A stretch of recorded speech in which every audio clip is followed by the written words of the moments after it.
গল্পের শুরুতে আমরা দেখি চেনশি তীব্র রাগ নিয়ে লিদংয়ের সামনে এসে দাঁড়ায়। তার চোখে অপমানের ছাপ স্পষ্ট। চেনশি কঠিন গলায় বলে, তুমি আসলেই একটা নির্লজ্জ। এত দিন ধরে আমি তোমাকে মানুষ ভেবেছিলাম, কিন্তু আজ বুঝলাম তুমি আসলে কি ধরনের লোক। চেনশির এমন কথা শুনে লিদং হতবাক হয়ে যায়। সে অবাক হয়ে চেনশির দিকে তাকিয়ে বলে, তুমি এসব কি বলছো?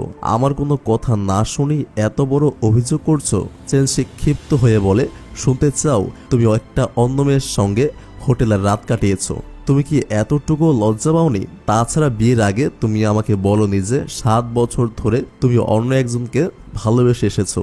যদি আমি আগে জানতাম তাহলে কখনোই তোমাকে বিয়ে করতাম না। চেনশির কথায় লিদং কিছুক্ষণ চুপ করে থাকে, তারপর গভীর দৃষ্টিতে চেনশির দিকে তাকিয়ে বলে, তাহলে তুমিও তো তোমার প্রথম ভালোবাসা জিচিংকে এখনো ভুলে থাকতে পারোনি।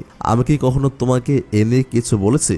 চেনশি কড়া গলায় বলে, জিচিং আমার ভালোবাসা ছিল না, আর এখন তো সে আমার জীবনে কোনো জায়গায় নেই। কিন্তু তুমি তো এখনো অন্য মেয়ের সঙ্গে হোটেলে যাচ্ছ। চেনশি দম নিয়ে বলে, আমি বাড়িতে আর এক মুহূর্ত থাকবো না। চেনশির কথা শুনে লিদং হতবম্ব হয়ে যায়। সে বিস্মিত হয়ে বলে, তুমি কি বললে?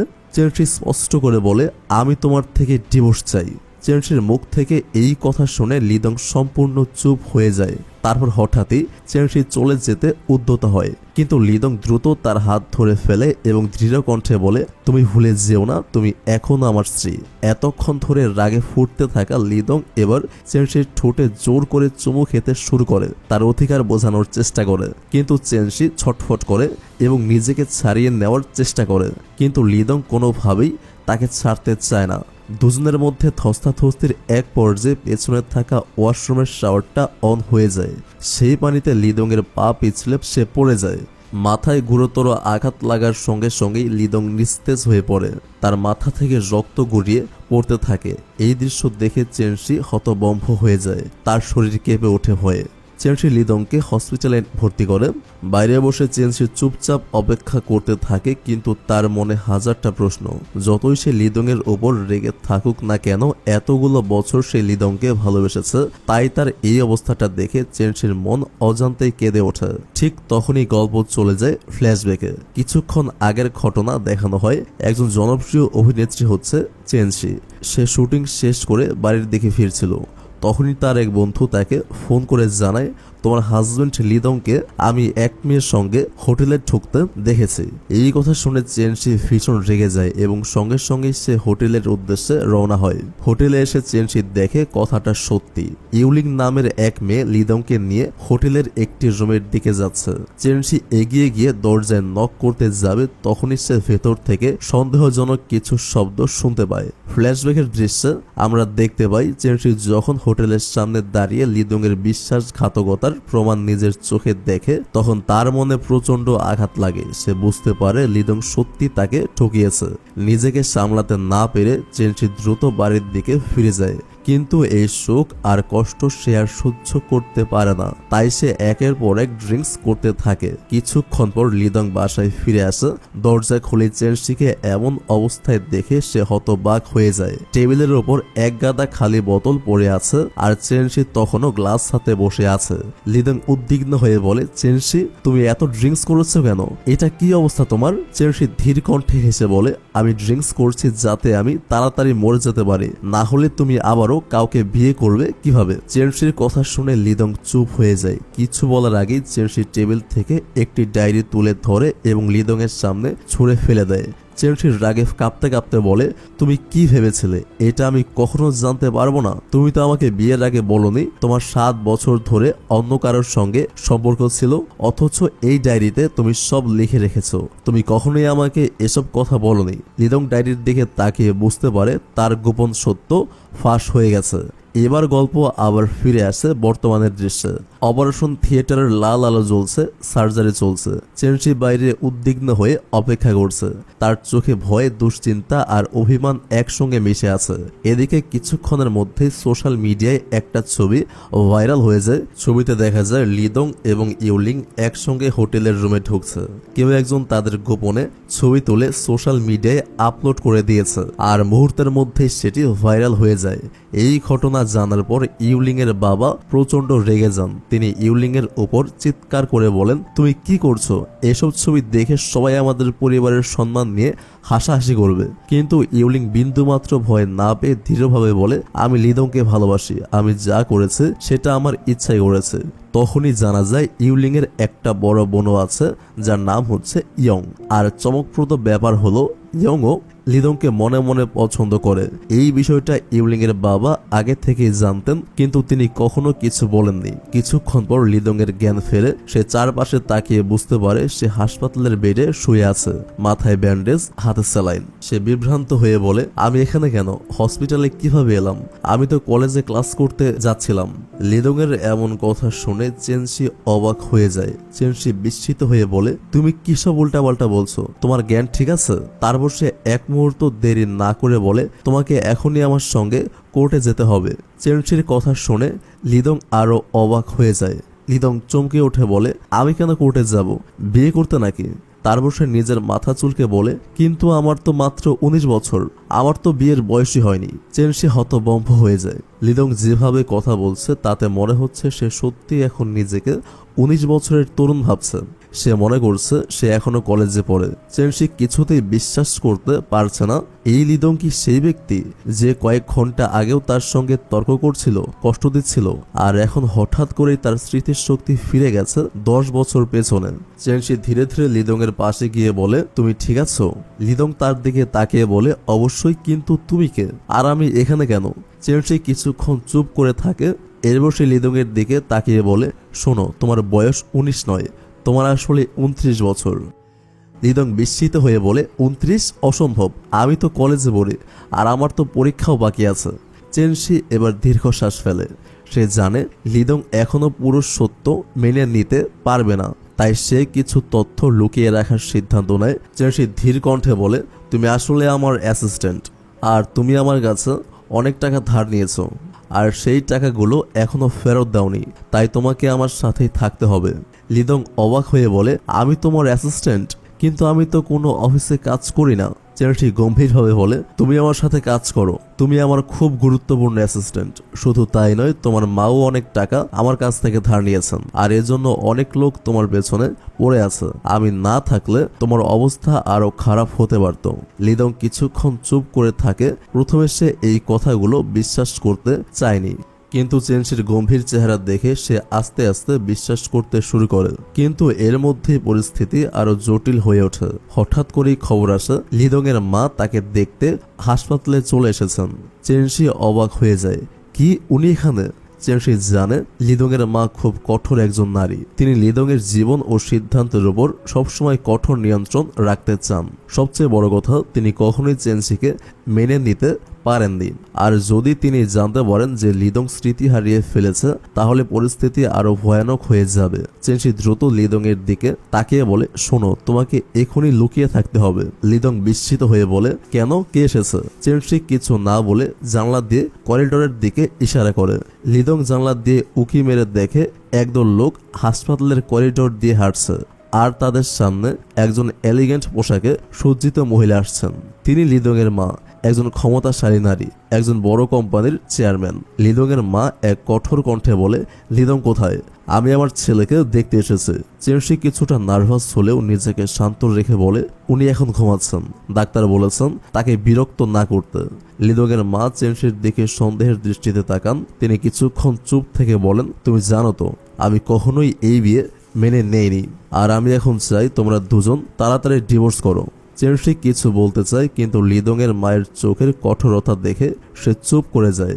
হাসপাতালের করিডোরে দাঁড়িয়ে চেনশি আতঙ্কিত। লিদং এর মা যদি লিদং এর এই অবস্থা জানতে পারেন, তাহলে ব্যাপারটা আরো জটিল হয়ে যাবে। ঠিক তখনই একজন এসে লিদং এর মাকে জানায়, ম্যাডাম, অফিসে মিটিং শুরু হয়ে গেছে, আর সেখানে কিছু সমস্যা দেখা দিয়েছে, আপনাকে দ্রুত সেখানে যেতে হবে। লিদং এর মা কিছুক্ষণ ভাবেন, তারপর বলেন, ঠিক আছে, আমি যাচ্ছি। তবে যাওয়ার আগে তিনি সন্দেহ ভরা চোখে চেনশির দিকে তাকিয়ে বলেন, আমি পরে আবার আসবো, আমার ছেলেকে ভালো করে দেখাশোনা করব। চেনশি দ্রুত মাথা নাড়ে আর বলে, জিমা, আপনি চিন্তা করবেন না। লিদং এর মা দ্রুত হসপিটাল থেকে বেরিয়ে যান। চেনশি স্বস্তির নিঃশ্বাস ফেলে, কিন্তু সে জানে এই সমস্যা এখানেই শেষ হয়নি।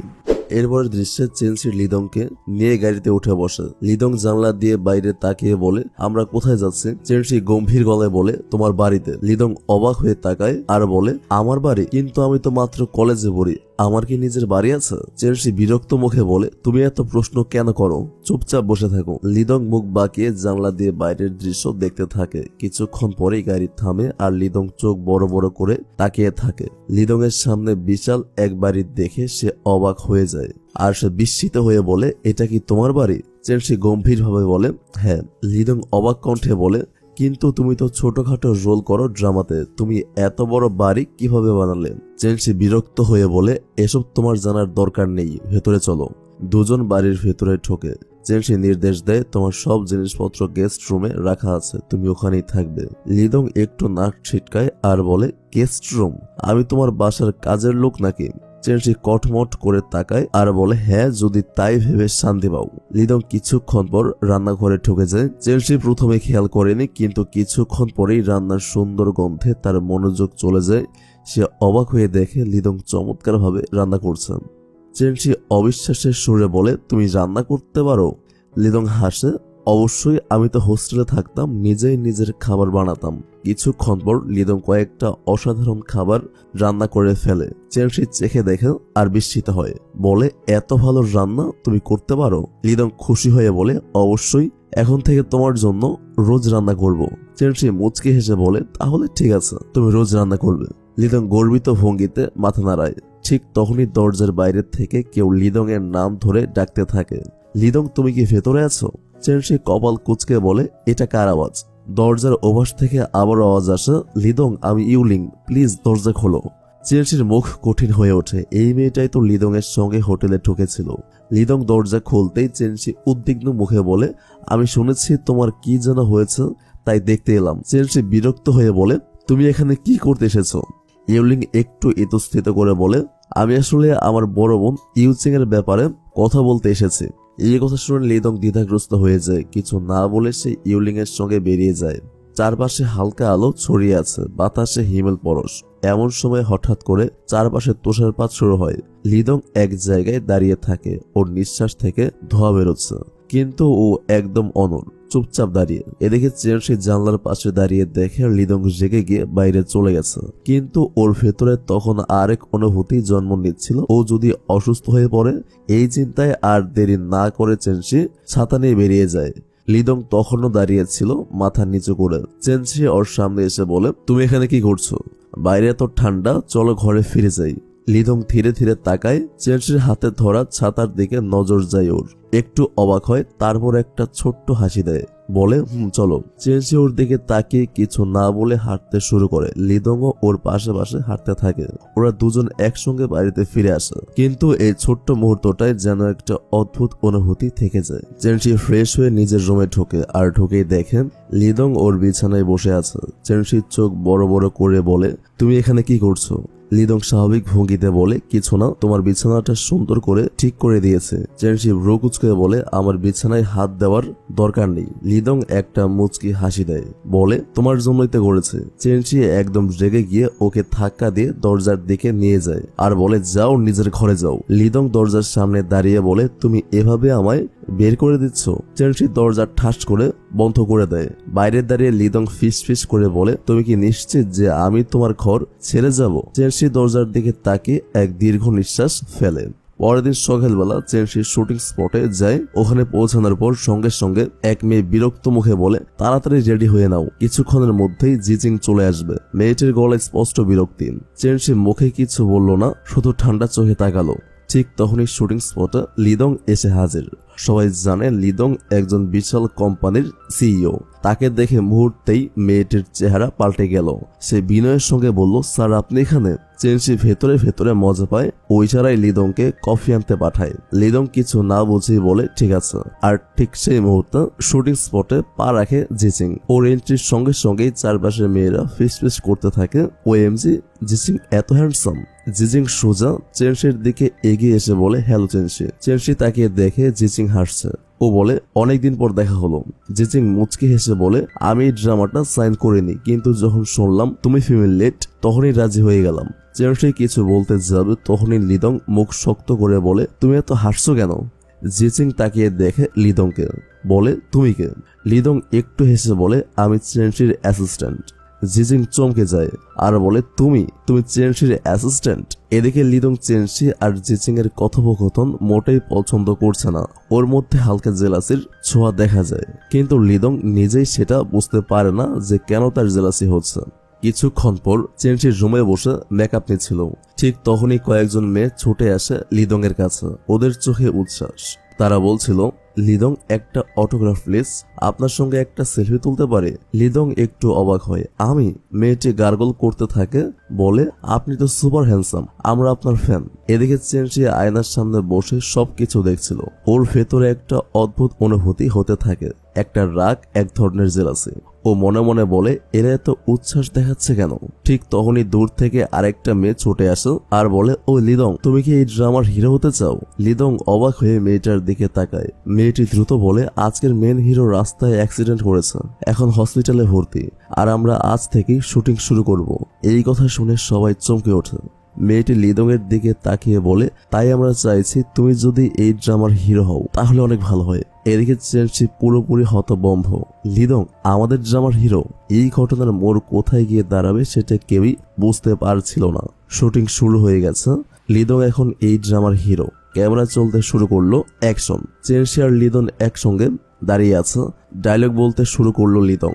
ওর কণ্ঠ, চোখের এক্সপ্রেশন সবকিছু এতটাই পারফেক্ট যে ডিরেক্টর পর্যন্ত চমকে গেল। চেনশি অবাক হয়ে ওর অভিনয় দেখছিল। এটা কিভাবে সম্ভব? লিদং তো আগেও অভিনয় করতো না, তাহলে এত নিখুঁত অভিনয় কিভাবে করছে? Close shot. লিদং চেনশির দিকে তাকিয়ে আছে, তারপর ওর হাতে আলতো করে হাত রাখে। এক মুহূর্তের জন্য চেনশির বুকের ভেতর কিছু একটা কাঁপতে থাকে। এরপর ডিরেক্টর বললেন, পারফেক্ট শট। শুটিং ইউনিটের সবাই হাততালি দিতে লাগলো। চেনশি তখন বিশ্রাম নিচ্ছিল। ঠিক তখনই জিচিং ওর কাছে আসা। সে বলে, চেনশি ডিনার করতে যাবেন? চেনশি একটু ভাবলো, তারপরে বলল, হ্যাঁ চলো। এদিকে দূর থেকে সব শুনছিল লিদং। ও তড়িঘড়ি করে এগিয়ে আসে আর বলে, আমি কি তোমাদের সঙ্গে যেতে পারি? চেনশি একটু বিরক্ত হয়ে বলে, এটা একটা পার্সোনাল ডিনার, তুমি অন্য কোথাও গিয়ে খেয়ে নিও। লিদং থমকে দাঁড়ায়। ওর ভেতরে যেন রাগের আগুন জ্বলে ওঠে। চেনশি আর জিচিং রেস্টুরেন্টে বসে কথা বলছিল। সে বলছিল, আমাদের প্রথম দেখা কলেজে, মনে আছে? চেনশি হেসে বলে, হ্যাঁ, আমরা তখন স্ট্রাগল করছিলাম। ওরা গল্পে মেতে উঠছিল। ঠিক তখনই একটা চেয়ার টেনে টেবিলে এসে বসলো লিদং। চেনশি আর জিচিং অবাক হয়ে তাকিয়ে রইল। লিদং একদম স্বাভাবিক ভঙ্গিতে বলল, আমি আসলে খাবার চেক করতে এসেছি। এই বলে লিদং একটার পর একটা খাবার টেস্ট করতে লাগলো। জিচিং বিরক্ত হয়ে বলল, তুমি এটা কি করছো? লিদং একদম নির্লিপ্ত ভাবে বলল, আমি তো চেনশির অ্যাসিস্ট্যান্ট, এটা আমার দায়িত্ব। লিদং একা একা সব খাবার খেয়ে ফেলেছে। চেনশি অবাক হয়ে তাকিয়ে আছে। চেনশি বলল, তুমি একাই সব খেয়ে নিলে, আমার জন্য কিছু রাখোনি? লিদং একটু এতস্তুত করে বলল, আসলে বুঝতেই পারেনি কখন সব খেয়ে ফেলেছে। চেনশি বিরক্ত হয়ে বলল, সবার খাবার যদি একাই খেয়ে ফেলো তাহলে তো বেশি খাওয়াই হবে। তারপর গম্ভীর হয়ে যোগ করলো, আমার কিন্তু এখনো খিদে পেয়েছে। লিদং চুপচাপ উঠে গেল। কিছুক্ষণ পর চেনশি দেখে টেবিলে সাজানো সুন্দর সুন্দর খাবার লিদং নিজে রান্না করেছে। চেনশি অবাক হয়ে তাকিয়ে থাকে, তারপর ধীরে ধীরে খেতে শুরু করে। সে বলে, ওয়াও, এটা তো দারুণ হয়েছে। ওর মুখে হাসি ফুটে ওঠে। লিদং এর মা এসেছেন। ওকে দেখে চেনশি একদম হতবাক। ঠিক তখনই লিদং এসে হাজির। ও রাগী গলায় বলে, মা, তুমি কেন এত লোকের কাছ থেকে টাকা ধার নিয়েছো? তোমার জন্যই আমাকে পালিয়ে পালিয়ে থাকতে হচ্ছে। লিদং এর মা চমকে যায় তার এই কথা শুনে। সে বলে, তুমি এসব কি বলছো? কিন্তু লিদং কিছু না বলে চলে যায়। চেনশি বুঝতে পারে লিদং এর ভুল বুঝাবুঝি হয়েছে সেদিনের তার মিথ্যা কথার জন্য। কিন্তু লিদং এর মা চেনশির ওপর আরো বেশি রেগে যায়। সে বলে, এই মেয়ে, তুমি আমার ছেলেকে এমন বানিয়ে ফেলেছো। সে রাগে গজগজ করতে করতে চলে যায়। চেনশি হতবম্ব হয়ে দাঁড়িয়ে থাকে। লিদং ইউলিং এর সঙ্গে বসে আছে। ইউলিং ধীরে ধীরে লিদং এর মনে সন্দেহ ঢুকিয়ে দিচ্ছে। সে বলে, চেনশি তোমাকে শুধু ব্যবহার করছে, তুমি বুঝতে পারছো না। ঠিক তখনই চেনশি রেগে গিয়ে হাজির। এক মুহূর্ত দেরি না করেই গরম কফির কাপ ছুঁড়ে মারে সেই ইউলিং এর মুখে। ইউলিং চিৎকার করে উঠে দাঁড়ায়। সে বলে, দেখলে তো চেনশি কত খারাপ। চেনশি কোনো কথা না বলে লিদং এর হাত ধরে টেনে বের করে আনে। লিদং হতভম্ব হয়ে বলে, তুমি এটা কেন করলে? চেনশি রাগী কণ্ঠে বলে, আমি তোমাকে বলেছিলাম ইউলিং এর সঙ্গে কোনো কথা বলবে না, তবু তুমি কেন কথা বললে?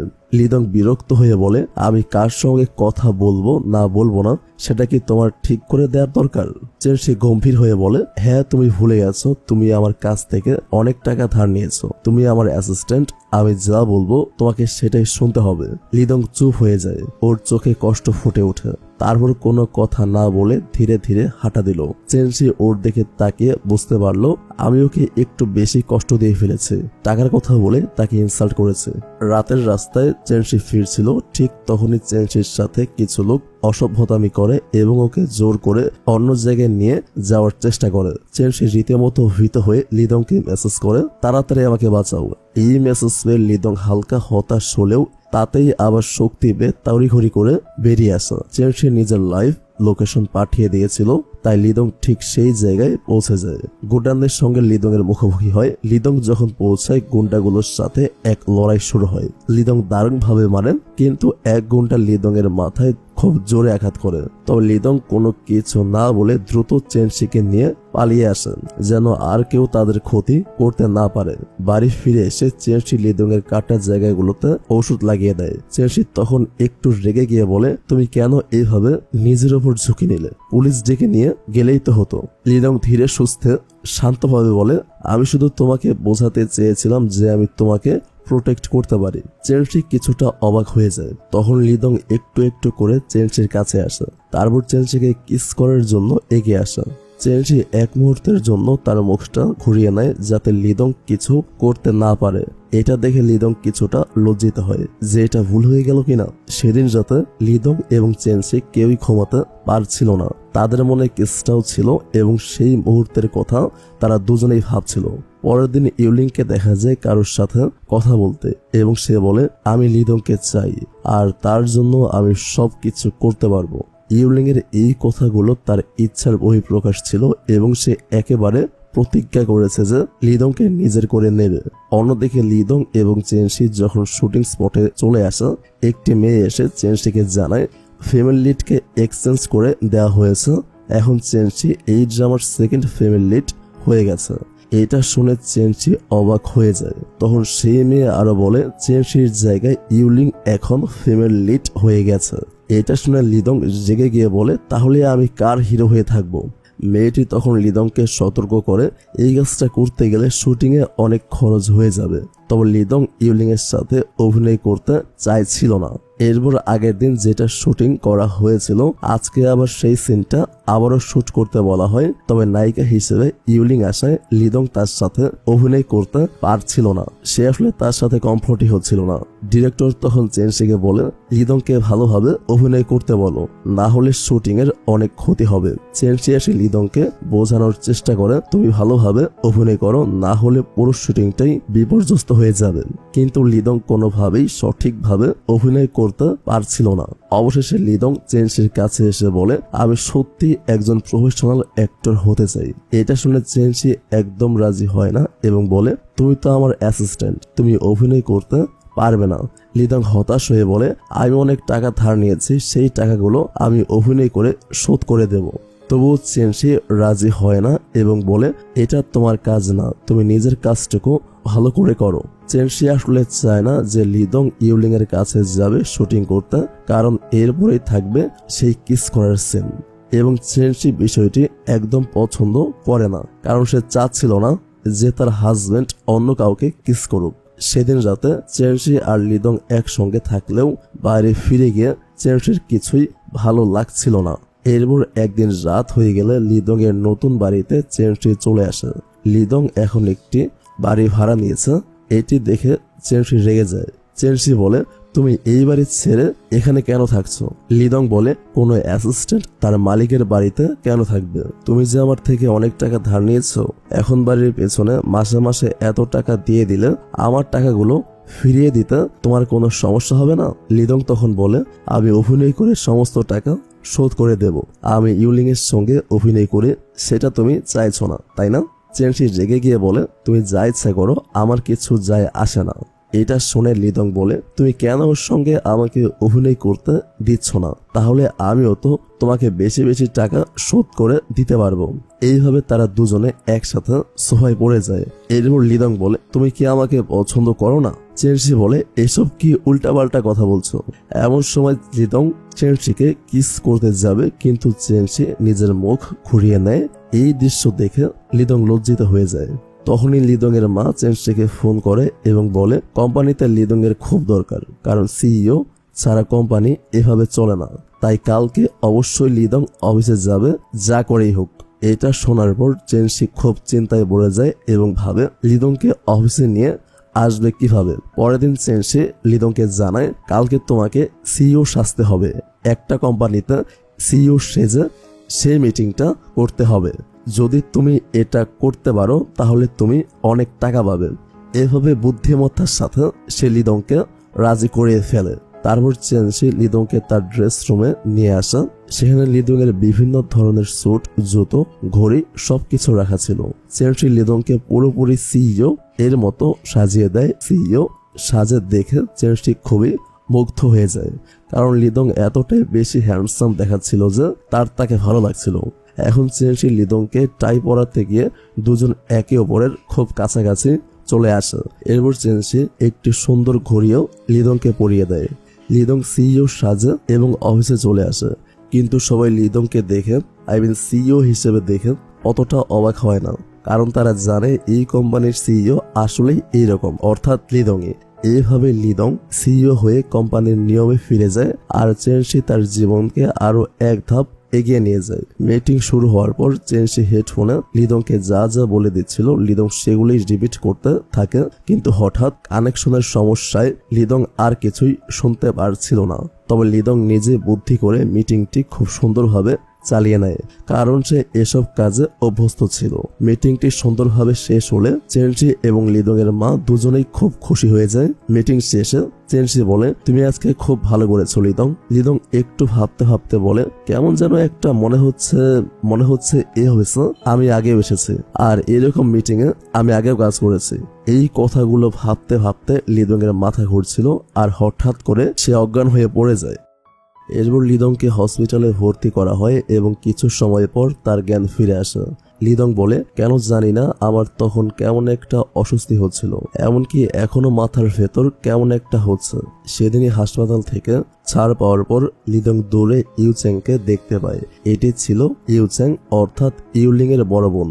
লিদং তখন ইউচেং এর সাথে কথা বলতে আসা, কারণ তারা দুজন একে অপরের খুব ভালো বন্ধু ছিল স্কুল জীবনে। তখন দূর থেকে তাদের দুজনকে কথা বলতে দেখে চেনশি খুব কষ্ট পায়। তারপর ফ্ল্যাশব্যাকের মাধ্যমে দেখা যায় সেই ডায়েরিতে ইউলিং এর নাম ছিল না, বরং ছিল ইউচেং এর নাম।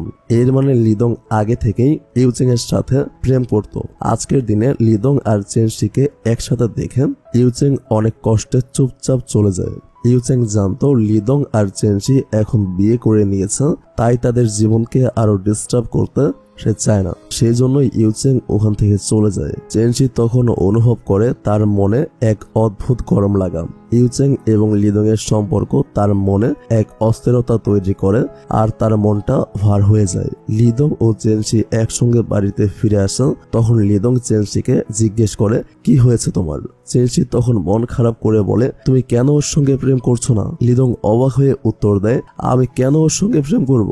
আসলে লিদং তো এখন নিজেকে 19 বছরের ভাবছে, কিন্তু বাস্তবে লিদং ইউচেং এর সঙ্গে প্রেম করা শুরু করেছিল 21 বছর বয়সে। তবে এখনো লিদং এর খুব ভালো বন্ধু। এটা শুনে চেনশির মনটা খুব খারাপ হয়ে যায়। পরের দিন জিচিং ফুল নিয়ে চেনশির সঙ্গে দেখা করতে আসে। তারা দুজন ভেতরে এসে একে অপরের সঙ্গে কথা বলছিল। ঠিক সেই সময় লিদং বাজার থেকে ফিরে আসে। এখন লিদং ও জিচিং এর মধ্যে সম্পর্ক দেখে তার মনটা মোটেই খুশি হয় না। লিদং তখন সাথে সাথে জিচিং এর সঙ্গে খারাপ ব্যবহার করতে শুরু করে। ফ্ল্যাশব্যাকে দেখা যায় ইউলিং জিচিং এর সঙ্গে দেখা করেছিল এবং জিংকে বলেছিল লিদং আর চেনশির রিলেশনশিপে রয়েছে। এটা মনে করতেই জিচিং এর মনটা খুব খারাপ হয়ে যায় এবং সে ওই বাড়ি থেকে বেরিয়ে যায়। চেনশি লিদং এর এমন আচরণ দেখে তাকে উল্টাপাল্টা শোনায়। তখন লিদং খুব রেগে গিয়েও দুজনের মধ্যে তীব্র ঝগড়া শুরু হয়ে যায়। সেদিন রাতে যখন লিদং চেনশিকে ডিনারের জন্য ডাকতে যায়, সে বুঝতে পারে চেনশি ঘরের ভেতর নেই। তখন লিদং সেই রুমে চলে আসে, আর তখনই লিদং এর মনে পড়ে যায় যে ঘড়িগুলো যেখানে রাখা ছিল তার পাশেই একটি বাক্স ছিল। সেই বাক্সটা খুলে ফেলতেই লিদং দেখতে পায় সেখানে একটি ম্যারেজ রেজিস্ট্রি সার্টিফিকেট রাখা ছিল। এটা দেখে লিদং তো খুব অবাক হয়ে যায়। যখন লিদং সেই সার্টিফিকেট খুলে দেখতে যায় তখনই চেনশি এসে উপস্থিত হয় এবং মিথ্যা বলে, আসলেই আমার বিয়ে হয়ে গিয়েছিল, কিন্তু আমার বর হঠাৎ সুইসাইড করে মারা যায়। আমি তার স্মৃতি ভুলে থাকতে পারিনি, তাই এই রেজিস্ট্রি সার্টিফিকেটটা এখনো যত্ন করে রেখে দিয়েছে। এটা শুনে লিদং একদম হতবাক হয়ে যায়। পরের দিন শুটিং স্পটে জিচিং ও চেনশি একে অপরের সঙ্গে কথা বলছিল। তাদের দুজনকে দেখে সবাই বলে আসলে এদের দুজনকে খুব সুন্দর মানিয়েছে। এইগুলো শুনে দূর থেকে লিদং এর রাগ হয়ে যায়। লিদং এসে চেনশিকে জিজ্ঞাসা করে, তুমি কি তাকে পছন্দ করো? চেনশি হেসে বলে, জিচিংকে? ওকে কেনা পছন্দ করে? সে হ্যান্ডসাম, অনেক সুন্দর দেখতে, আর সে অনেক ফেমাস, সবাই তাকে পছন্দ করেন। এটা শুনে লিদং জেগে গিয়ে চলে আসে ওই মেয়েটার কাছে যে তাকে হিরো হওয়ার প্রস্তাব দিয়েছিল। লিদং মেয়েটাকে বলে, আমি ফেমাস হতে চাই, আমাকে তুমি ফেমাস বানিয়ে দাও। মেয়েটা উত্তর দেয়, ঠিক আছে, আমি তোমাকে ফেমাস করে দেব, তবে তার আগে তোমাকে আরো বেশি মুভি আর ড্রামা করতে হবে, তাহলে তুমি ফেমাস হবে। এতে লিদং রাজি হয়ে যায়। মেয়েটা তার এজেন্সির ডিরেক্টরের কাছে আসে এবং বলে, নতুন একটা হিরো পাওয়া গেছে। ডিরেক্টর যখন লিদংকে দেখে সে অবাক হয়ে যায়, কারণ লিদং তো একটা বড় কোম্পানির সিইও এবং ডিরেক্টর তাকে খুব ভালো করেই চিনত। তবে এখন লিদং কেন সিইও ছেড়ে হিরো হতে চাইছে এটাই ডিরেক্টর বুঝতে পারছিল না। ডিরেক্টর তখন লিদং এর খুব যত্ন নেয় এবং বলে, আমি তোমাকে অনেক বেশি মুভি আর ড্রামা পাইয়ে দেব। লিদং খুব খুশি হয়ে বলে, কিন্তু আমি কোনো ড্রামাতে কিস সিন বা বিট সিন করব না। মেয়েটা বলে, কিন্তু রোমান্টিক ড্রামাতে এগুলো তো করতেই হবে। লিদং উত্তরে বলে, আমি যদি চেনশির সঙ্গে অভিনয় করার সুযোগ পাই তবে আমি ওর সঙ্গে এগুলো করতে রাজি আছি, অন্য কারোর সঙ্গে না। ডিরেক্টর এই শর্তে রাজি হয়ে যায়, কারণ লিদং একটি বড় কোম্পানির সিইও এবং তার সাথে কাজ করার সুযোগ পাওয়া তো খুব বড় ভাগ্যের ব্যাপার। এজন্য সে তাকে হাতে রাখতে চাইছে। এরপর চারদিকে নিউজ বেরিয়ে যায় চেনশি আর নতুন নতুন অনেকগুলো ড্রামা করতে চলেছে। চেনশি যখন জানতে পারে লিদংকে নতুন হিরো হিসেবে ঘোষণা করা হয়েছে এবং সে এখন ফেমাস হয়ে যাবে, সে একদম অবাক হয়ে যায়। তার মনে নানা প্রশ্ন ওঠে। তারপর সে লিদংকে ফোন করতে যায়, কিন্তু লিদংকে ফোনে কিছুতেই পাওয়া যাচ্ছে না। এরপরে একটা প্রেস কনফারেন্স ডেকে সেই ডিরেক্টর সবার সামনে লিদংকে নতুন হিরো হিসেবে পরিচয় করিয়ে দেয়। এদিকে চেনশি সেখানে উপস্থিত হয়ে অবাক হয়ে যায়, কারণ লিদং তো একসময় ছিল একটি বড় কোম্পানির সিইও এবং যদি সে জানে তার আসল পরিচয় তো ব্যাপারটা কি হবে, কারণ এখানে সবাই আছে আর সবাই তাকে চেনে। কেউ যদি তাকে তার পরিচয়টা বলে দেয় তাহলে সে সব জেনে যাবে। ঠিক তখনই রিপোর্টাররা চেনশি এবং জিচিং এর সম্পর্কে ভাইরাল নিউজ দেখতে পায় যে তারা প্রেম করছে। এই নিউজ দেখার পর সবাই খুব অবাক হয়ে যায়। এরপর মেয়েটি গিয়ে সেই ডিরেক্টরকে নিউজটা দেখায় এবং ডিরেক্টর দাঁড়িয়ে সেই নিউজ দেখে। লিদং এটা দেখে আর সাথে সাথে প্রেস কনফারেন্স থেকে চলে যায়। লিদং তখন চেনশিকে অনেকটা দূরে এনে বলে, তোমাদের দুজনের মধ্যে আসলে সম্পর্কটা কি, আমাকে বলো তো। চেনশি কুল হয়ে বলে, তুমি তো নিউজে দেখেছো, তাহলে কেন আবার জিজ্ঞাসা করছো?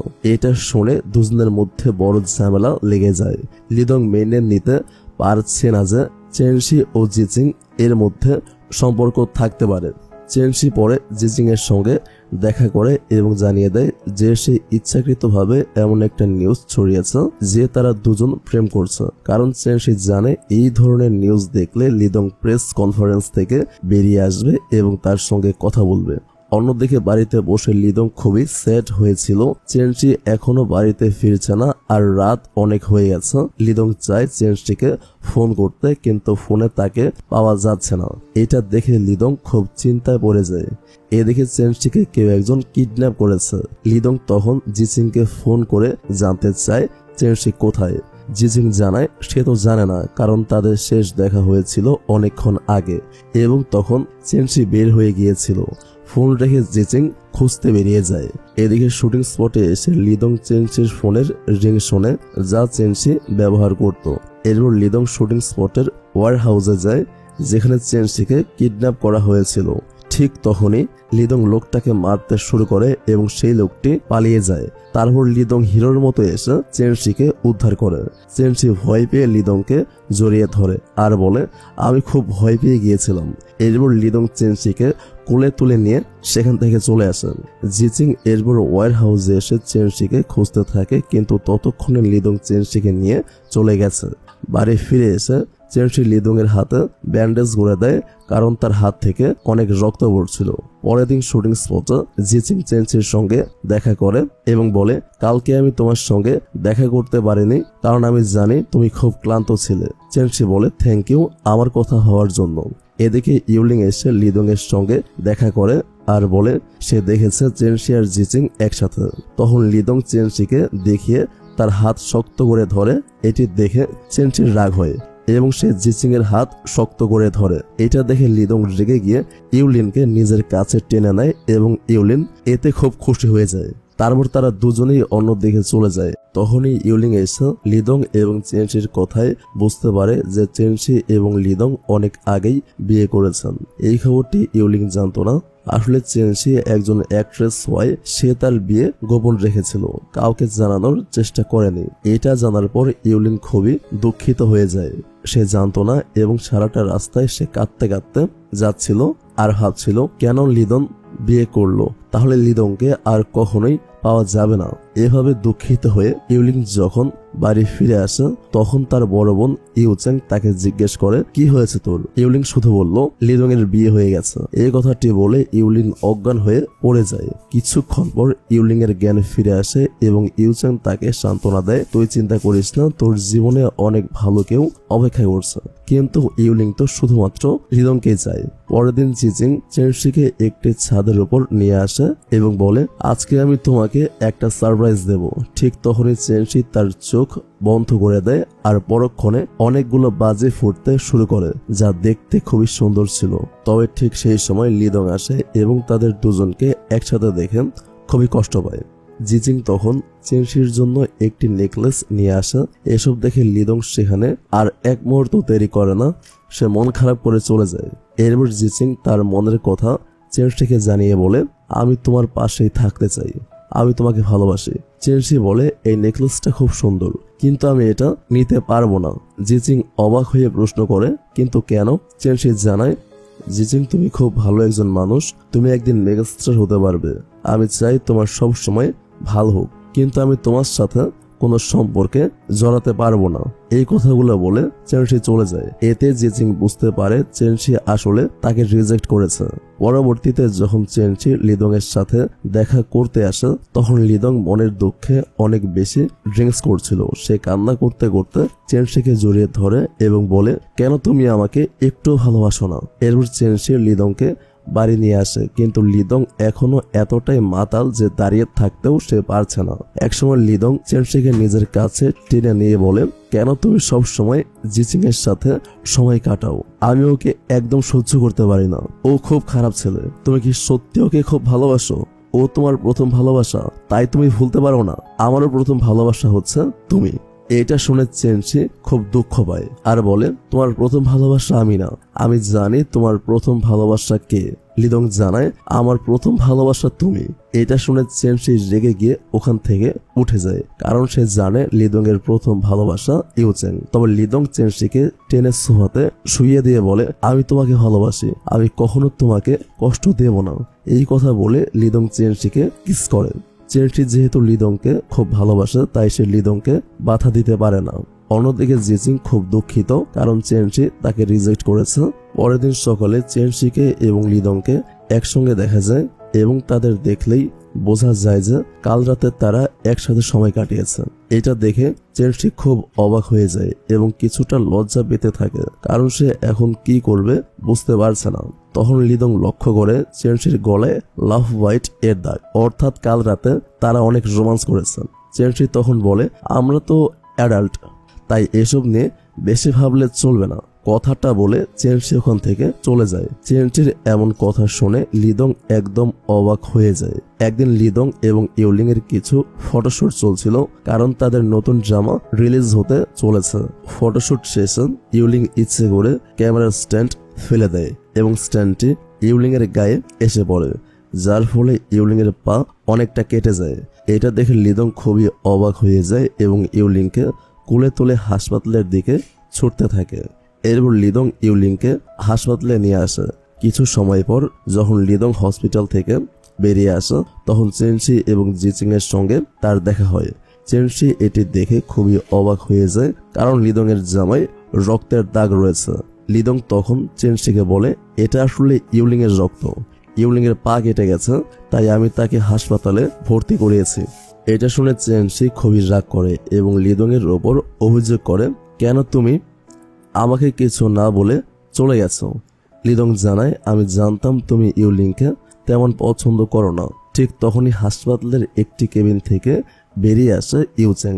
ইউচেং তখন ভীষণভাবে অসুস্থ ছিল এবং এই দেখে লিদং খুব অবাক হয়ে যায়। তাড়াতাড়ি লিদং ইউচেংকে নিয়ে ডাক্তারের কাছে চলে যায় এবং চেনশি সেখানে দাঁড়িয়ে থাকতে থাকতে মন খারাপ করে। চেনশি অনুভব করতে থাকে যে এই দুই বোনের সমস্যার কারণে তার জীবনে একটু শান্তি নেই। সেদিন রাতে লিদং বাড়ি ফিরে আসার পর চেনশিকে বলে, তুমি আমাকে কিছু না বলে চলে এসেছিলে কেন? চেনশি স্নিগ্ধভাবে বলে, তুমি ব্যস্ত ছিলে, তাই আমি তোমাকে আর কিছু বলিনি। এভাবে চেনশি এবং লিদং এর মধ্যে সম্পর্কের উত্তেজনা এবং অস্থিরতা ক্রমেই বাড়তে থাকে, যেখানে প্রতিটি মুহূর্তে তারা একে অপরের থেকে দূরে চলে যাচ্ছে, তবে একে অপরকে গভীরভাবে ভালোবেসে। পরের দিন চেনশি তখন গুলুমুলু মেয়েটার সাথে একটা ক্যাফেতে বসে কথা বলছিল।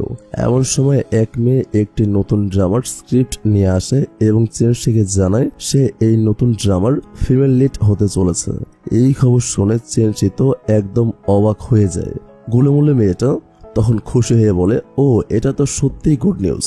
এরপর চেনশি একটি স্টুডিওতে চলে আসে ডিজাইনার জামা কাপড় কিনতে, কিন্তু সেখানে হঠাৎ লিদং চলে আসে। চেনশি তখন আর কিছু না কিনে বেরিয়ে আসে, তবে লিদং বুঝতে পারে যে স্টুডিওতে থাকা একটি খুব সুন্দর ড্রেস চেনশির পছন্দ হয়েছে।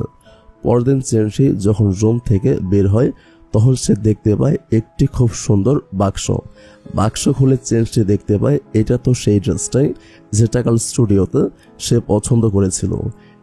লিদং বলে, এটা তোমার জন্য, আমি এখন সিতু এন্টারটেইনমেন্টের টপ স্টার, তাই এখন জামা কাপড় কেনা তেমন একটা বড় ব্যাপার না আমার জন্য, তবে আমি এটা কিনিনি, তারা আমাকে ফ্রিতে দিয়েছে। চেনশি খুবই খুশি হয়ে যায় এবং লিদং এর এই বিশেষ আচরণ তাকে খুব অবাক করেন। একটি পার্টিতে চেনশি এবং লিদং একসঙ্গে চলে আসেন। চেনশি সেই সুন্দর ড্রেসটি পরে এসেছে এবং তাদের একসাথে দেখে সবাই নানা গসিপ করতে থাকে। এই দৃশ্য দেখে জিচিংও খুব কষ্ট পায়। পরের দিন সকালে চেনশির শরীরটা খুব খারাপ লাগছিল এবং সে জ্বরে আক্রান্ত হয়। তখন লিদং চেনশির রুমে চলে আসে এবং বুঝতে পারে যে চেনশির জ্বর এসেছে। জ্বরের ঘরে চেনশি বলে, তুমি ফিরে এসেছো লিদং, আমি তোমার জন্য রান্না করি। এই কথা শুনে লিদং খুবই অবাক হয়ে যায়, কারণ সে জানে যে চেনশি কখনো তার জন্য রান্না করেনি। তবে লিদং এখন চেনশিকে ওষুধ খাইয়ে দেয় এবং তারপর শুইয়ে দেয়। লিদং এরপর ওখান থেকে চলে যায়। কিছুক্ষণ পর চেনশির জ্বর নেমে যায় এবং সে শিথিল হয়ে পড়ে। চেনশির ঘুম ভাঙে আর ঠিক তখনই আবার হাজির হয় লিদং। সে এসেছে শুধু না, আজ আরো এক ধাপ এগিয়েছে। নিজের হাতে রান্না করা গরম গরম স্যুপ নিয়ে এসেছে সে। চেনশির যত্ন নিতে চায় পুরো দমে, আর তাই এবার আর কাউকে বলেও না, নিজের হাতে চেনশিকে খাইয়ে দেয় সে। লিদং হঠাৎ বলে ওঠে, আচ্ছা তুমি কি কখনো আমার জন্য কিছু রান্না করেছো? চেনশি কিছুটা অবাক হয়ে উত্তর দেয়, আমি তো আগে কখনোই রান্না করিনি। লিদং একটু চুপ করে থাকে, তারপর বলে, সত্যি? ঠিক সেই মুহূর্তে সেট থেকে ফোন আসে। চেনশিকে জানানো হয় তাকে এখনই শুটিং এ যেতে হবে। একটা নতুন ড্রামার কাজ শুরু হতে চলেছে, তার আগে একটা ছোট মিটিং আছে সেখানে। চেনশি রওনা দেয়। শুটিং লোকেশনটা আজ অনেকটা জমজমাট, সবাই একসাথে জড়ো হয়ে আছে, অপেক্ষা করছে নতুন ড্রামার সেকেন্ড মেইন লিডের জন্য। আর ঠিক তখনই সেখানে হাজির হয় জিচিং। ওকে দেখে চেনশি আর লিদং দুজনেই রীতিমতো অবাক, কারণ তারা তো জানতোই না এই নতুন ড্রামার সেকেন্ড লিড হিসেবে কাজ করছে জিচিং। লিদং এর সেটা একদমই ভালো লাগেনি, আর চেনশি আস্তে করে জিজ্ঞেস করে, তুমি তো আমাকে এসব কিছু বলোনি জিচিং? জিচিংও শান্তভাবে উত্তর দেয়, আমি আসলে সবে ঠিক করলাম যে এই প্রজেক্টে কাজ করব। ওদের এই কথোপকথন দূর থেকে শুনে যাচ্ছিল লিদং। তার ভেতরে তখন যেন আগুন জ্বলছে। সে ভেবেই পাচ্ছে না ওরা দুজনে এত কথা বলছে কেন। এর মধ্যে ডিরেক্টর এসে মিটিং শুরু করে। দিনের বাকি কাজ শেষ করে রাতে সবাই বাড়ি ফেরে। চেনশি তখন নিজের ঘরে বসে স্ক্রিপ্ট পড়ছিল। ঠিক তখনই লিদং তার ঘরে আসেন। সে জিজ্ঞাসা করে, আচ্ছা তোমার অ্যাসিস্ট্যান্ট কবে থেকে হলাম আমি? চেনশি কিছুটা চিন্তা করে বলে, তোমার সেই অ্যাক্সিডেন্টের কিছুদিন আগেই তুমি আমার অ্যাসিস্ট্যান্ট হয়েছিলেন। লিদং তখন মোবাইলে একটা ছবি দেখায়। ছবিটাতে দেখা যাচ্ছে ওরা দুজনে একসঙ্গে একেবারে কাছাকাছি দাঁড়িয়ে হাসছে। লিদং বলে, তাহলে আমরা এত ইন্টিমেট একটা ছবি তুলেছি কেন? আমি যদি শুধু তোমার অ্যাসিস্ট্যান্ট হয়ে থাকি তাহলে এমন ছবি কেন তোলা হবে? আর আমার তো মনেই পড়ছে না এই ছবিটা আমি কখন তুলেছি। চেনশি কিছুক্ষণ চুপ করে থাকে। তারপর হঠাৎ করে লিদং এর গালে একটা কিস করে দেয়। লিদং যে এতক্ষণ হাজারটা প্রশ্ন করছিল এক লমহায় সব থেমে যায়। প্রশ্নের ঝড় থেমে গিয়ে সে শুধু চুপ করে বসে থাকে। পরের দিন সকাল, চেনশি ঘুম থেকে উঠে লিদংকে গুড মর্নিং বলে। তখন লিদং হেসে বলে, আমি কিন্তু এখনো কাল রাতের ব্যাপারটা ভুলিনি। চেনশি কিছুটা অবাক হয়ে বলে, কাল রাতে কি হয়েছিল? লিদং উত্তর দেয়, স্টোর রুমে আমি আমাদের দুজনের একটা ছবি পেয়েছিলাম। চেনশি বলে, ছবি? কোন ছবি? লিদং একটু বিরক্তির সুরে বলে, কাল রাতে তো তুমি ছবিটা নিয়ে ঘরের ভেতর চলে গিয়েছিলেন। চেনশি কিছুটা ভেবাচ্চাকা খেয়ে যায়। সে বলে, আমি তো বুঝতেই পারছি না তুমি আসলে কোন ছবির কথা বলছো। লিদং এবার আর চুপ করে থাকতে পারে না। সে সরাসরি চেনশিকে জিজ্ঞেস করে বসে, তাহলে তুমি এটা বলো, কাল রাতে তুমি আমাকে কিস করেছিলে কেন? চেনশি একটু অবাক হয়। তারপর ঠান্ডা গলায় বলে, তোমাকে কিস করেছিলাম? তুমি কি পাগল নাকি? এই কথা বলে চেনশি আরো একটু সময় নষ্ট না করে ওখান থেকে চলে যায়। একদম প্রশ্নের পাত্তা না দিয়ে বেরিয়ে যায় ঘর থেকে। লিদং এবার পুরো হতবাক হয়ে পড়ে। সে কিছুতেই বুঝে উঠতে পারে না এই মেয়েটা কেন এমন করছে। ওকে বারবার এতটা বিভ্রান্ত করার পেছনে আসল কারণটা কি? এদিকে আজ থেকে শুরু হচ্ছে তাদের নতুন ড্রামার শুটিং। রাত হয়ে আসে। শুটিং শেষে ক্লান্ত চেনশি যখন বাড়ির দিকে ফিরছিল তখন কেউ একজন তাকে পেছন থেকে অনুসরণ করতে থাকে। আর সেই লোকটার হাতে ছিল একটা ছুরি। অন্যদিকে সেই সময় ইউলিং আসে লিদং এর বাড়িতে ওর সঙ্গে দেখা করতে। লিদং তাকে ঘরে নিয়ে আসে আর ইউলিং এর জন্য পানি আনতে যায়। কিন্তু হঠাৎ করে লিদং এর বুকের মধ্যে প্রচন্ড ব্যথা শুরু হয়। জলের গ্লাসটা হাত থেকে পড়ে যায় মেঝেতে। এমন অপ্রত্যাশিত ব্যথার লিদং বুঝে উঠতে পারে না কি হচ্ছে। কিছু একটা অজানা অনুভূতি তাকে কাঁপিয়ে তোলে। তাই দেরি না করে সে তাড়াতাড়ি বাড়ি থেকে বেরিয়ে পড়ে। চেনশিকে খুঁজতে হবে, এটাই যেন এখন তার একমাত্র লক্ষ্য। এই দেখে চেনশি রাস্তায় একা হাঁটছিল। ঠিক তখনই তার সামনে আসে ইউচেং। সে বলে, তোমাকে কেউ একজন ফলো করছে। এই কথা শেষ হওয়ার আগেই সেই লোকটা ওদের সামনে চলে আসে, হাতে ছুরি। সে ছুরি দিয়ে সরাসরি চেনশিকে আঘাত করতে যায়, কিন্তু ঠিক সেই মুহূর্তে ইউচেং সামনে চলে আসে। ছুরিটা চেনশির বদলে ঢুকে পড়ে ইউচেং এর পেটে। চেনশি ভয় পেয়ে চিৎকার করে ওঠে। সবকিছু যেন স্তব্ধ হয়ে যায়। ঠিক তখনই আশেপাশের কয়েকজন স্থানীয় মানুষ এসে ওই ছুরি হাতে লোকটাকে ধরে ফেলে। রক্তাক্ত অবস্থায় ইউচেং বলে, লিদং তোমাকে অনেক ভালোবাসে চেনশি, তুমি ওকে আমার জন্য কখনো ভুল বোঝো না, প্লিজ। এটা বলেই ইউচেং অজ্ঞান হয়ে পড়ে। সঙ্গে সঙ্গে অ্যাম্বুলেন্স এসে যায়। ডাক্তারদের একটা দল এসে ইউচেংকে দ্রুত হসপিটালে নিয়ে যায়। অন্যদিকে লিদং তখন সারা শহর চষে বেড়াচ্ছে চেনশিকে খুঁজে পেতে। একটার পর একটা জায়গায় ছুটে বেড়াচ্ছে, কিন্তু কোথাও চেনশির খোঁজ মেলে না। ঠিক তখনই লিদং এর ফোনে একটা কল আসে, আর সেই ফোনেই সে জানতে পারে পুরো ঘটনা। হাসপাতালের করিডোরে দ্রুত পা ফেলে লিদং। ওর মুখে তখন শুধুই আতঙ্ক আর উদ্বেগ। হাসপাতালের ভেতরে ঢুকেই চেনশিকে দেখতে পায়। গলা ধরে আসা কান্না সামলাতে সে পারছে না। লিদং কাছে গিয়ে ওর পাশে দাঁড়ায়। চেনশি তখন একদম ভেঙে পড়েছে। কাঁদতে কাঁদতে বলে, আজ ও আমাকে বাঁচাতে গিয়ে নিজের এই অবস্থা করেছে, তার জন্য আমার খুব খারাপ লাগছে। চেনশির চোখে তখন শুধুই অপরাধবোধ আর দুঃখ। সে লিদংকে জড়িয়ে ধরে আর তার বুক ভিজে যায় চেনশির কান্নায়। ঠিক তখনই হাসপাতালের অপারেশন থিয়েটারের দরজা খুলে যায়। ধীরে ধীরে এক নার্সের সঙ্গে বেরিয়ে আসে ইউচেং এর নিথর দেহ। সবাই একসাথে স্তব্ধ হয়ে যায়। চেনশি যেন বিশ্বাসই করতে পারে না যে ইউচেং মারা গেছে। ততক্ষণে ইউচেং এর বাবা আর ছোট বোন ইউলিংও হসপিটালে চলে আসে। তারা ডেড বডি দেখে একেবারে বাকরুদ্ধ হয়ে যায়। ইউলিং কাঁদতে কাঁদতে বলে, তুমি আমাকে ফেলে চলে যেতে পারো না। চেনশি তখন চুপ করে দাঁড়িয়ে থাকে। ওর মুখে কোনো শব্দ নেই, শুধু চোখে অঝোর অশ্রু। এই মৃত্যু ওকে ভিতর থেকে কাঁপিয়ে দিয়েছে। এরপর ইউচিং এর বাবা আর ইউলিং যখন বাড়ি ফিরে আসে তখন তাদের বাড়ির কেয়ারটেকার একটি কথা বলেন, আমি শুনেছি ইউচিং তো নাকি চেনশিকে বাঁচাতে গিয়ে মারা গেছে। কেউ একজন চেনশিকে ছুরি মারতে এসেছিল আর ইউচিং গিয়ে সামনে দাঁড়িয়েছিল। এই কথাটা শুনেই ইউলিং থমকে যায়, ওর চোখ বড় হয়ে যায়, নিঃশ্বাসটা ভারী হয়ে ওঠে। কারণ এই গুন্ডাটাকে তো ইউলিংই ঠিক করেছিল চেনশিকে মেরে ফেলার জন্য, কিন্তু ইউচিং সে তো কিছুই জানতো না। আর আজ সেই গুন্ডার ছুরি কেড়ে নিয়েছে ইউলিং এর বড় বোনকে। এই ভয়ঙ্কর সত্যিটা ইউলিং কিছুতেই মেনে নিতে পারছে না। সে একদম ছটফট করতে থাকে, কাঁদতে কাঁদতে মাটিতে বসে পড়ে। তখন ইউচিং এর বাবা অবাক হয়ে জিজ্ঞেস করে, তুই এমন করছিস কেন? তুই কি চেনশিকে মারার জন্য ওই গুন্ডাটাকে ঠিক করেছিলে? এই প্রশ্ন শুনে ইউলিং বোকার মতো তাকিয়ে থাকে। সে বুঝতেই পারে না কি বলবে, কোথা থেকে শুরু করবে। কিছুক্ষণ চুপ থাকার পর হঠাৎ করেই ও ভেঙে পড়ে বাবার সামনে। কান্না করতে করতে বলে, আমি কেন বোনের জায়গায় নিজে মরলাম না? আমি শুধু ভয় দেখাতে চেয়েছিলাম।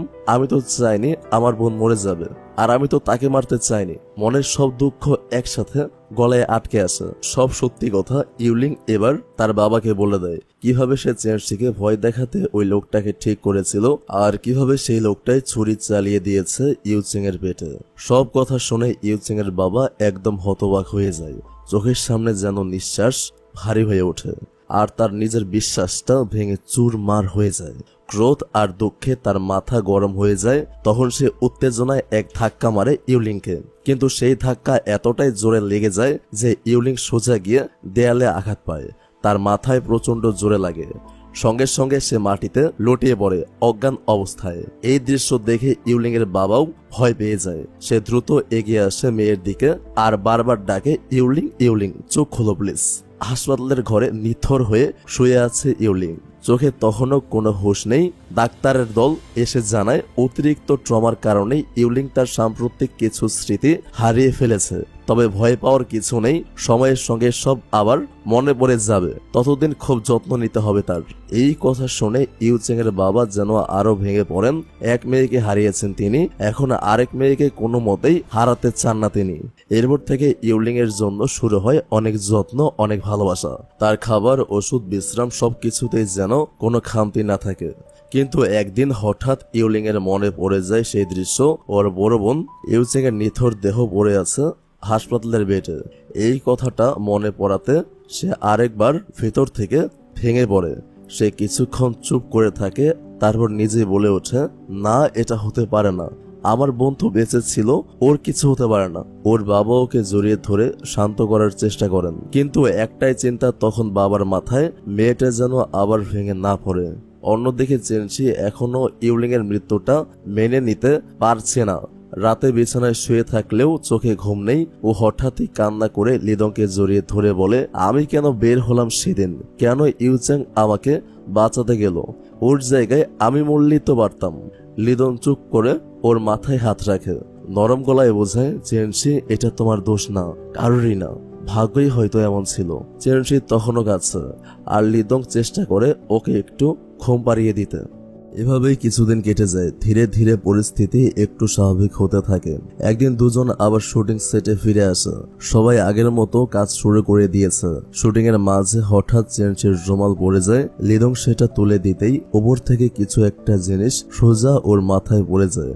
লিদং সঙ্গে সঙ্গে মাটিতে লুটিয়ে পড়ে। চেনশি আতঙ্কে ছুটে আসে আর লিদংকে দ্রুত হাসপাতালে নিয়ে যাওয়া হয়।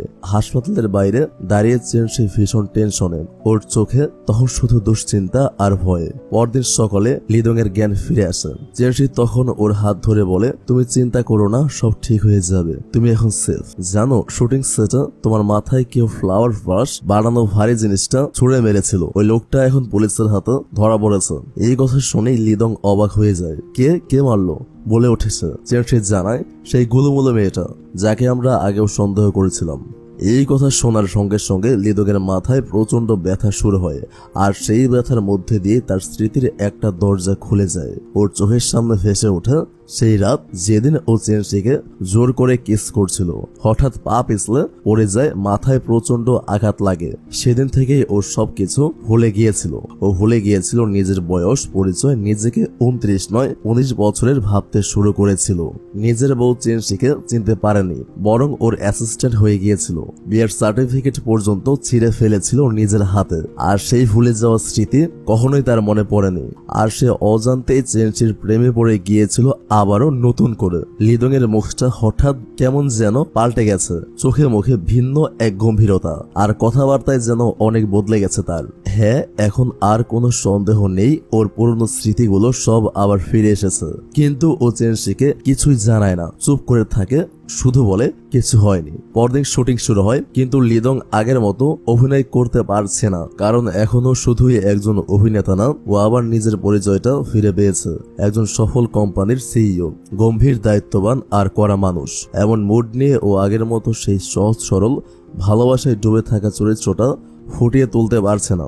ডিরেক্টর রেগে আগুন, একটা ভালো টেক দিতে পারছো না, বারবার রিটেক। শেষমেশ বিরক্ত হয়ে তিনি ব্রেক দিয়ে দেন।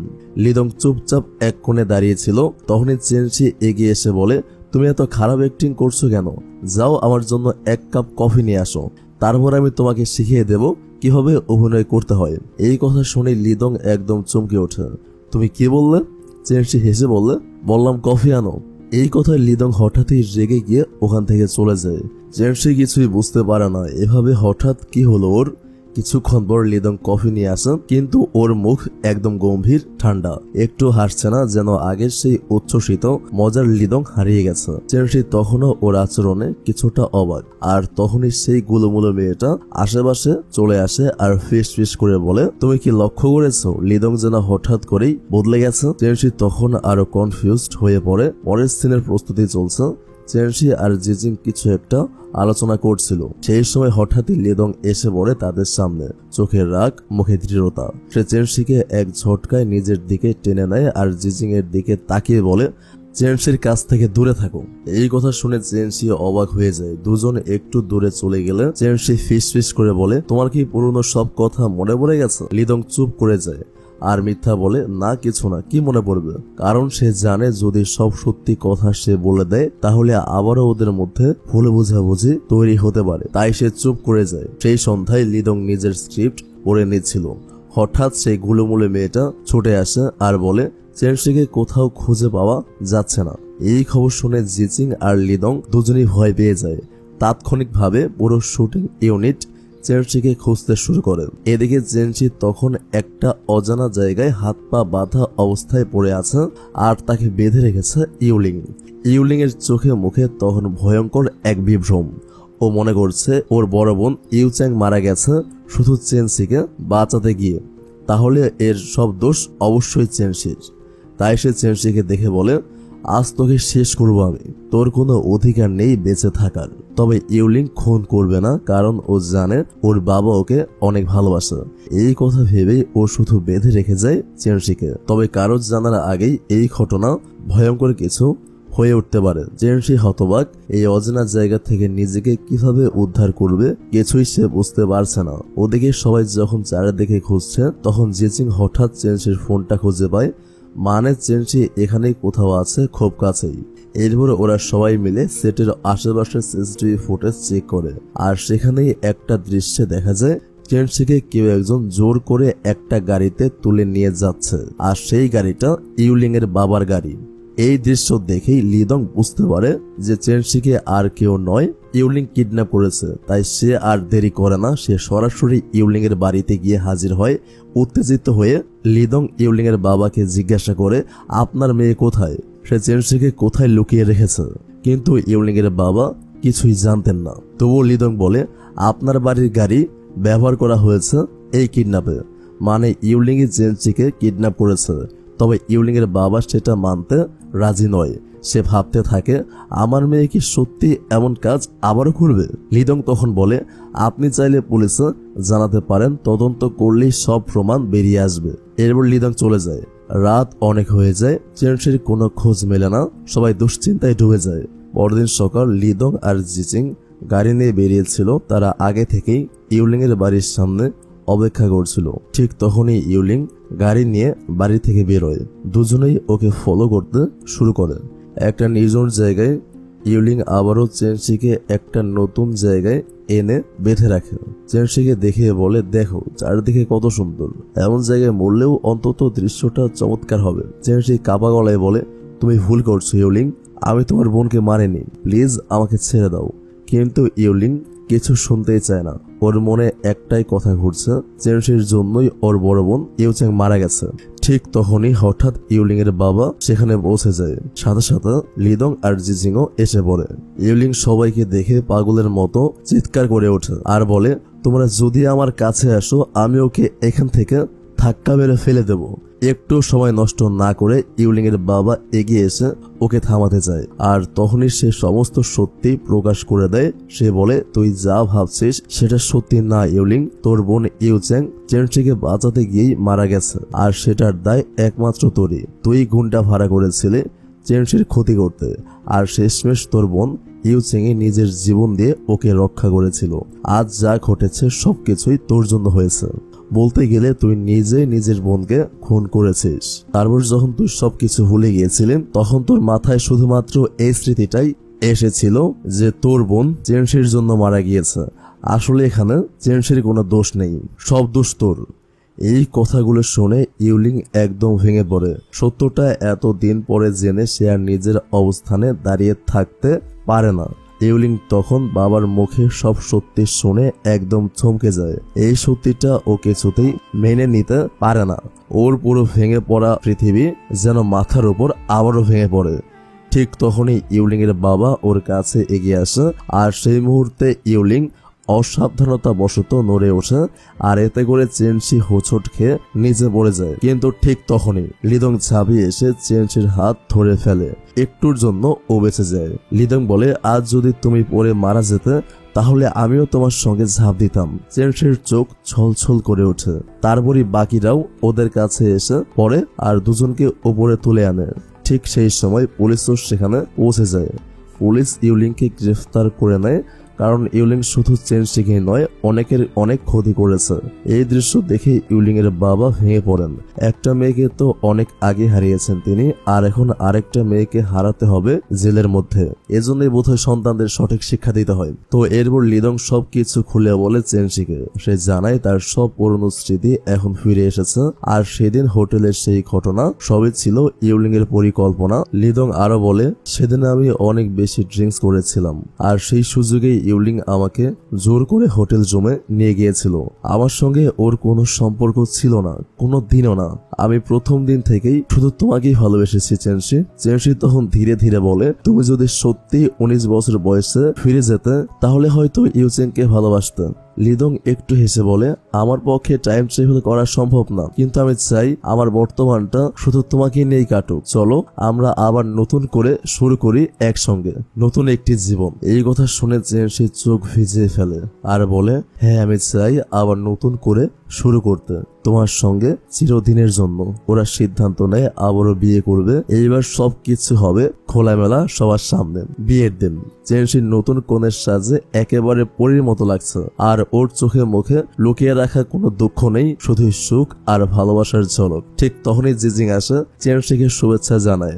যদিও সে মনের গভীরে চেনসিকে ভালোবাসে, তবুও যাকে চেনসি ভালোবাসে তাকেই পেয়েছে দেখে জিজিং নিজের ভালোবাসাকেও হাসি মুখে বিদায় জানায়। তারপর সবাইকে সাক্ষী রেখে চেনসি আর লিদং এর বিয়ে হয়ে যায় আবারও একেবারে রাজকীয় ভাবে। সবাই আনন্দে ফেসে যায়। ওরা দুজন একে অপরকে জড়িয়ে ধরে বলে, এইবার শুরু আমাদের নতুন গল্প। 3 বছর পর লিদং এর মা অফিসে কাজ করতে করতেই অনলাইনে বাচ্চাদের পোশাক দেখছে। স্পষ্ট বোঝা যায় লিদং আর চেনসির একটা বেবি আসতে চলেছে। অন্যদিকে ইউলিং মানসিক ভাবে একদম ভেঙে পড়েছে। ট্রমার কারণে ও এখন ছোট বাচ্চার মতো আচরণ করে, সারাদিন পুতুল নিয়ে খেলে, কারো কথাও ঠিক মতো বোঝে না। এই অবস্থায় ইউলিং এর বাবার চোখে জল। জীবনের পাপের সাজা হয়তো এমন ভাবেই ওকে পেতে হলো। আসলে প্রত্যেকটা মানুষই যদি কেউ পাপ করে তাহলে আজ হোক কাল তাকে সেই পাপের শাস্তি পেতেই হবে। মানুষ বুঝতেও পারবে না এত পরে হলেও কোন দিন সে কোন পাপের শাস্তি পেল। তো কিছুদিন পর দেখানো হয় লিদং আর চেনশির একটা ছোট্ট কিউট বেবি হয়েছে। তবে লিদং সেই বাচ্চাকে সামলাতে গিয়ে একেবারে খাবো। সারাদিন শুধু দৌড়াদৌড়ি, খুনসুটি আর মিষ্টি মুহূর্ত। আর এরকম একটা কিউট মোমেন্টের সাথে আজকের ড্রামাটা এখানেই শেষ হয়। তো কেমন লেগেছে আজকের ভিডিওটি সেটা কমেন্ট করে জানাতে মিস করবেন না। Thank you so much for watching this videos. Take love and please wait for next video. আল্লাহ হাফেজ।